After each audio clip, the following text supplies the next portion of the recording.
Dominique Laveau, Voodoo Child, is a new series by Vertigo, written by Selwyn Sifu Hines. It's a story. It's about. Don't look at me. Look, I've read this thing cover to cover. I have no idea. Okay. All right. Let me start by setting the scene. Yeah, let's do that. So we're in Tremaine, New Orleans, 4 months after Hurricane Katrina, and we open with Dominique Laveau being chased by a werewolf. At least I think it's a werewolf. It's a big wolf-like creature with fangs and... I think it's a loop guru. Okay, let's go with that then. Anyway, so she's being chased by this thing. It's killed her friends, and now for some inexplicable reason, it wants to kill her too. Now, the only way that she's actually managed to survive this is because she's discovered she has a power, so she can shoot snakes out of her head. Yeah, head snakes. That was weird. That was and weird. Then she runs off. She finds a friend of hers who's a cop, but he can't help her because of a surprise gunfight. Which came out of nowhere. Yeah, completely out of nowhere. So she runs off again, Yes. goes to the cemetery where she finds the tomb of Marie Laveau, who some people might know was the original voodoo queen of New Orleans. Yes.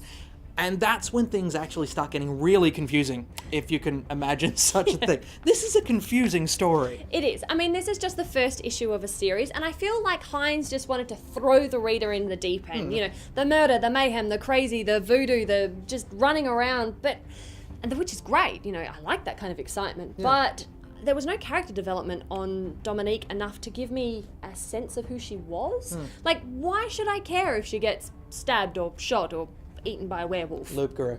Whatever. Like, so pedantic. Okay, I don't care about her. There's not enough personality coming off of her. I wish there was just a little bit more character development. Well, in fairness, where are you going to fit that in? In this kind of mile-a-minute, like, strobe effect storytelling.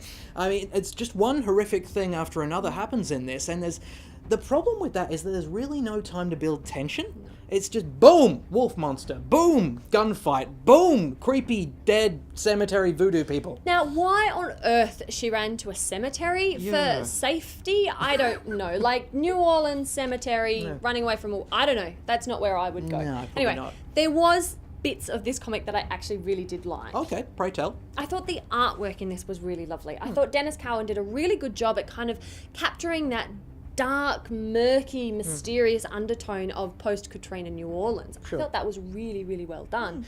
I just wish there was a little bit more about Dominique, but the thing that it did give me is that I kind of want to know a little bit more about her. Okay, so you're going to keep reading this one? I think I will. At least I'll have a look at the next couple of issues. Okay. It kind of got me hooked just enough to just see how this is going to pan out. This is a borrow still for me.